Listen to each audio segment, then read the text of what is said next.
Okay, I wanted to do a quick video. I just got back from Lava Hot Springs up in Idaho, and it's a cool place. If you ever get a chance to go to Lava Hot Springs, it's a blast. The kids can get on a tube and ride down the river. It's not a ride, it's really a tubing on a real river, and they have hot springs there and a pool and slides, and it's a wonderful little town. It's just beautiful. And I happened to be sitting a lot because I was transporting the tubes back and forth. You're not going to get my fat ass in a raft fall off. No one would save me. I would just, it's him. It's David. Let him go down the river. And I've been down the river, believe me. Anyway, I happened to be sitting and watching, and I know it was LDS groups that were there. You don't get 25 or 30 girls that are 14 years old all together at the same time, and it's not a young woman's program, believe me. It was LDS groups, and it was 100. It was 100 that day. I was sitting in the car with the air conditioning. I wasn't going to be stupid and get out there on a tube, get a sunburn. Anyway, I watched these, I must have been 30, 35 kids, and they all sat down on the grass directly in 100-degree sun. And there was this one young missionary kind of a guy up in front. I couldn't hear what was going on. I didn't want to hear what's going on, but I'm just watching human behavior. Now, how the hell do you get 14-year-old girls, especially, it was mostly girls that day, sitting in the damn hot sun like that, like little robots? They weren't laughing. They weren't jumping up and down. They weren't having fun. They were learning to become Mormons, and that loud laughter and light-mindedness are not allowed in the Mormon church. You are a robot. And this guy's up there like he's important, and he's swinging his hands and giving some kind of instructions. All the normal people that weren't Mormons were underneath the cabana with the picnic tables, and they're eating and they're cool and they're sitting in that shaded area. But the Mormons, they sit out in the sun. Now, this is what reminded me of something about groupies. People who don't have a lot of self-confidence or a lot of self-image enjoy doing things in groups because they don't want to make a decision and be responsible for that decision. They want to place the blame and also share the glory with a group.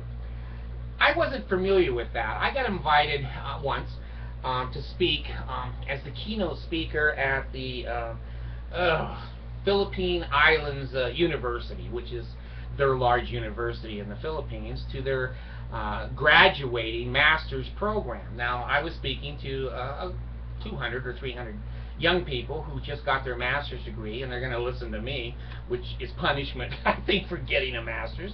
But anyway, I went there, and they treated me very nicely, and I spoke. I've never seen this before because I have spoken to groups. I've done, visitations to colleges and groups and whatnot. And I was speaking, and then I began to try some interactional questions. And so I would point out, because they're so shy in the Philippines, I would point out this boy or this girl and say, now, in special education, if a child says, I'm going to kill you, and has a knife in their hand, what would you do? Now, this is the first time I've seen radical group behavior, and this is common in the Philippines. One Filipino will never give you an answer. They will always look to their mother, their father, their sister, or the group that they're in. And so every time I ask a question during this presentation, the Filipino student would look to 8 or 10 of their fellow students, and they would go into a discussion group, and then no one was brave enough to even give an answer. They just laughed and giggled. Well, I've learned that about group behavior, and I'm giving that to you as an example of extreme group behavior. The Mormons are the same way. The reason I didn't do well in the Mormon church is that when they said for me to sit in the sun, it's 100 degrees, no shade, and I'm going to listen to Mr. Stupid up there that doesn't know shit about anything, and I'm going to sit there and bow my head and freeze, or not freeze, maybe I'd be freeze-dried, I don't know. I would go, excuse me, what the hell is going on here? Why don't I go in the shade? Well, Brother Cross said, this is an inspired man here. The Lord has spoken to him, and he's inspired to tell you to sit your ass in the sun. So shut up, I go, oh, okay. And as the years went by, I finally said, no, I'm not going to sit in the sun. You people are crazy. Well, I see that group behavior in Mormonism, and you cannot look at Mormons as individuals. They're part of the morgue. On some of the websites I go on, it's like the morgue, M-O-R-G, which is out of Star Trek. The Borg, B-O-R-G, where you're going to be assimilated. Some of you are way too young to even know what the hell I'm talking about. But the point is, Mormons usually do not act as individuals. They always act in groups because of the lack of confidence and self-esteem, and they feel that if the group is doing it, it must be okay. There's the Mountain Meadows massacre. The state president said to all the members, let's go kill these people, and individually these Mormons probably would have never killed anybody. But as a group, they went out and killed 120 men, women, and children who had surrendered their arms and were promised a safe passage. The Mormons lied, and the Mormons killed them. And they all felt exonerated because basically Brigham Young secretly told them, you know, kill them. And of course the state president got capital punishment for that. I think in those days too it was firing squad. And his journal, right at the end of his life, he said basically Brigham Young had all kinds of communications with him and told him to kill those people. So here's what I'm saying. Look at Mormons in the group. When you meet an individual Mormon, they may be very, very nice, very kind, very thoughtful, very articulate, etc. And they're probably not going to hurt a fly or a flea. If you tell them, get the hell away from me, they will. But if you put two of them together like a missionary, now you got like shit on an Indian blanket. You can't get it off.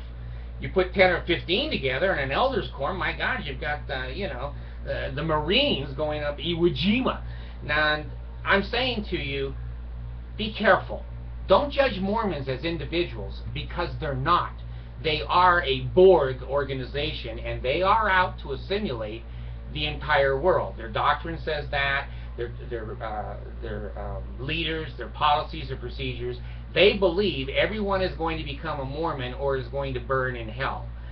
So be careful.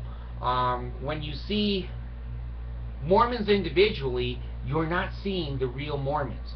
Get them in a group, 10, 15, or 20, and then watch how they live, what they say, and what they do. And that's why I'm afraid of Mitt Romney being president. He can't make a decision on his own. He never has. He never will. He'll get some members of the church and the high councils and the upper echelon of the Mormon church to help him with his presidential decisions, and then suddenly the United States is a theocracy, just like the state of Utah is an evil theocracy. And if you're not part of their church, you're not part of the world. You're not going to get a job. You're not going to be treated fairly. The court system is against you. The financial system is against you. Everybody's against you. But individual Mormons are not against you. It's the group. It's the group. So be careful. Know the people well. Watch them individually and then watch them in a group. It's like Jekyll and Hyde. Thanks.